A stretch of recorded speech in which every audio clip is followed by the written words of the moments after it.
Assalamualaikum warahmatullahi wabarakatuh. Jumpa lagi dengan saya di Abil Mayuha Channel. Jadi teman-teman, channel ini merupakan channel pendidikan tempat kita berbagi tentang aplikasi pendidikan, Microsoft Office, serta tips dan triks komputer. Jadi di video kali ini teman-teman, kembali lagi admin akan berbagi video informasi tentang soal kompetensi teknis untuk semua mata pelajaran. Jadi di sini judul videonya adalah ujian P3K tidak lama lagi, guru honorer harus kuasai soal materi kompetensi teknis ini karena potensi muncul di ujian P3K itu sangat besar. Oke teman-teman, tanpa berbasa-basi lagi kita langsung ke videonya saja.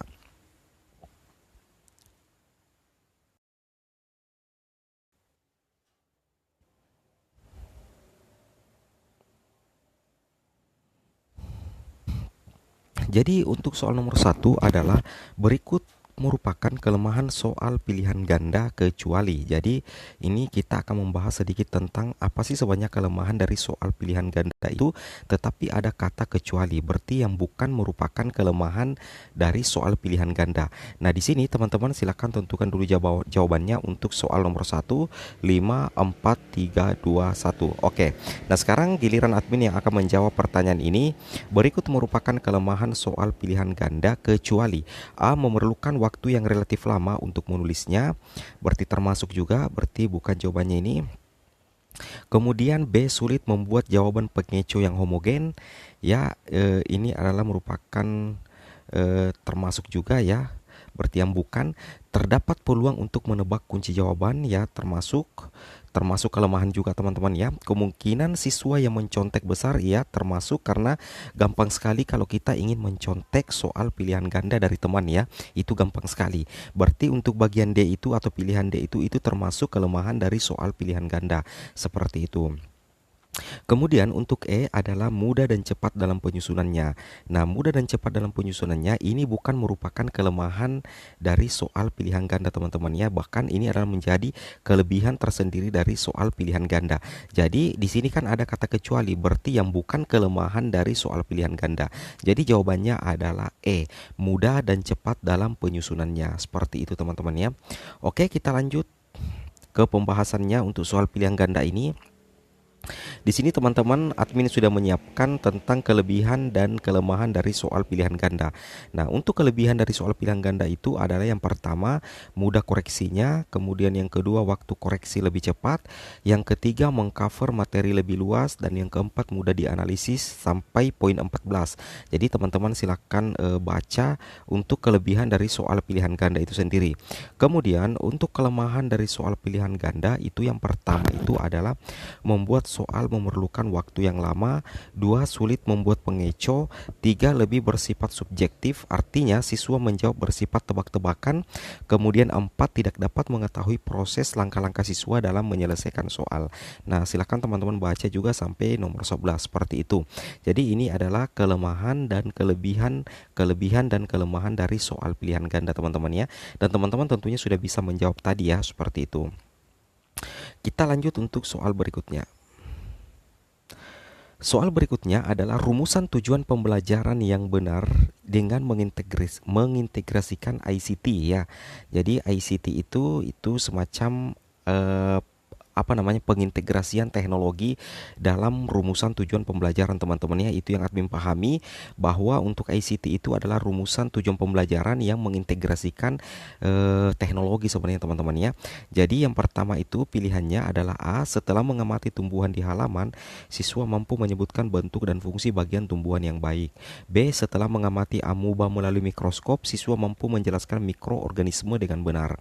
Kemudian C. Setelah membaca dan menggunakan HP, siswa mampu mengerjakan pekerjaan dengan baik. Dan D. Setelah melihat tayangan video vulkanologi di YouTube, siswa dapat menjelaskan salah satu gejala gunung meletus dengan benar. Dan E. Setelah melihat tayangan PowerPoint dari guru, siswa dapat menyimpulkan isi PPT. Nah, di sini kita harus melihat tentang apa yang digunakan dalam penggunaan IT itu sendiri. Jadi yang pertama Amuba itu menggunakan HP juga, kemudian video Vulkanologi dan PowerPoint. Seperti itu teman-teman ya. Nah, di sini kemungkinan jawaban terkuatnya adalah A. Setelah mengamati tumbuhan di halaman, siswa mampu menyebutkan bentuk dan fungsi bagian tumbuhan dengan baik. Di sini sudah lengkap teman-teman ya. Di sini sudah lengkap, sudah ada audiensnya, kemudian ada behavior, kemudian ada degree-nya, dan ada apa namanya satu itu ya. Nah, di sini kita coba lihat pembahasan materinya untuk yang soal nomor 2 di sini. Nah, di sini kita ada kondisinya ya. Tadi ya sorry ya, ada kondisinya. Nah, di sini yang ICT itu kita lihat perhatikan mulai dari komponen tujuan pembelajaran itu ada 4 sebenarnya. Yang pertama itu ada kondisi, kemudian ada audience, ada behavior dan ada degree. Degree itu hidup dan tak hidup dengan lancar. Dengan lancar itu berarti degree itu adalah tingkatan yang ingin dicapai teman-teman ya.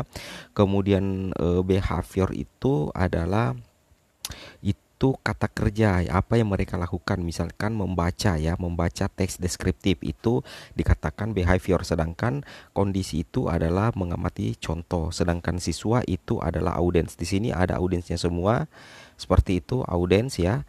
Nah, jadi yang paling tepat di situ tadi yang ada semua tujuan komponen pembelajarannya. Yang pertama itu adalah kita lihat kalau siswa itu dia masuk audiens, menyebutkan bentuk itu masuk behavior, kemudian tumbuhan yang baik, yang kata yang baik itu masuk degree, dan siswa mengamati itu masuk condition. Ini lengkap teman-teman ya, ini lengkap 4 komponen tujuan pembelajaran. Nah, diintegrasikan dengan ICT, jadi yang paling tepat itu adalah A. Seperti itu teman-teman ya. Sedangkan yang lainnya ini itu ada salah satu yang hilang untuk komponen tujuan pembelajaran, sehingga kurang tepat untuk menjadi rumusan tujuan pembelajaran berdasarkan komponen pembelajaran. Seperti itu teman-teman ya. Jadi di sini harus teman-teman pahami bahwa ini adalah salah satu materi tersulit menurut admin, itu menentukan kondisi, audience, behavior, dan degree. Nah, seperti itu ya. Silakan teman-teman perhatikan ya. Oke, kita lanjut ke soal nomor berikutnya.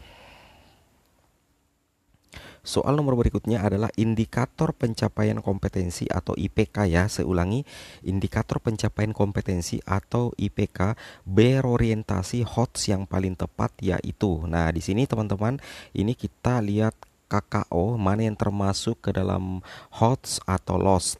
Dan namun di sini yang dicari adalah indikator pencapaian kompetensi yang masuk kategori HOTS ya. Jadi yang kita perhatikan ini kata kerja operasionalnya: memahami, kemudian menyebutkan, membuat kalimat, membuat, menerapkan, dan menjelaskan. Kalau memahami, kalau tidak salah itu masuk C2 teman-teman ya.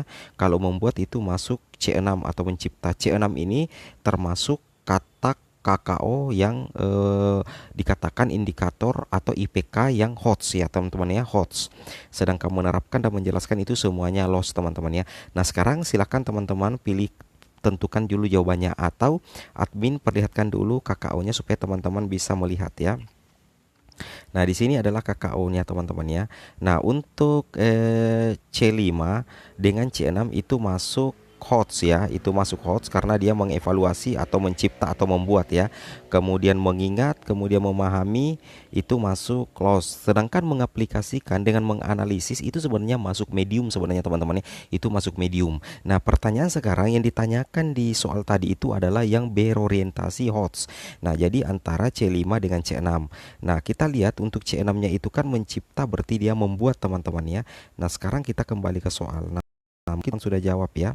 Nah, di sini kita lihat kira-kira mana yang termasuk indikator pencapaian kompetensi IPK yang berorientasi HOTS teman-teman ya. Nah, C6 dengan C5. Nah, kalau ada C5, ada C6, maka teman-teman pilih C6. Begitu caranya ya. Nah, di sini yang masuk indikator pencapaian kompetensi berorientasi HOTS itu adalah C teman-teman ya. Siswa mampu membuat kalimat, berarti mampu membuat kalimat itu mencipta teman-teman ya. Berarti masuk C6 seperti itu. Nah, jadi ini adalah merupakan salah satu materi yang sering naik di ujian P3K dan CPNS teman-teman ya, yaitu menentukan kata kerja operasional untuk ranah kognitif. Seperti itu teman-teman ya. Oke, kita lanjut ke soal berikutnya.